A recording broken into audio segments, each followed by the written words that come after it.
asking council to make a decision tonight, but we're talking about where we're currently at with the grant. So if you look at that item that we included under scenario 1, this is just what the city's 20% match would be for the TAP eligible items.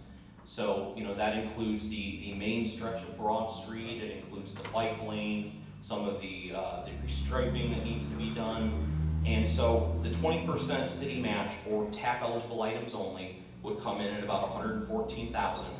And then we included, if you look at scenario 2, that is, right now we don't know whether the miscellaneous items will all be TAP eligible or non-participating, so we took those out to give council another indication of how it would look, what the match would look like, the 20% match, if those items were backed out.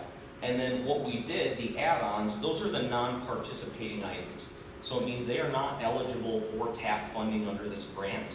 So if we want to include them within the scope of this project as presented, then those are things that need to be funded with local dollars.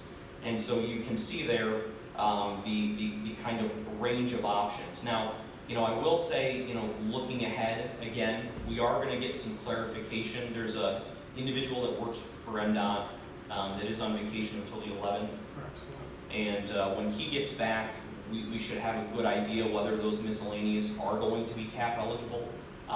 We believe they are going to be, but we need to wait for confirmation on that. And then we're also exploring, we're going to explore with TIFA, to what extent they would be able to support some of the non-participating items.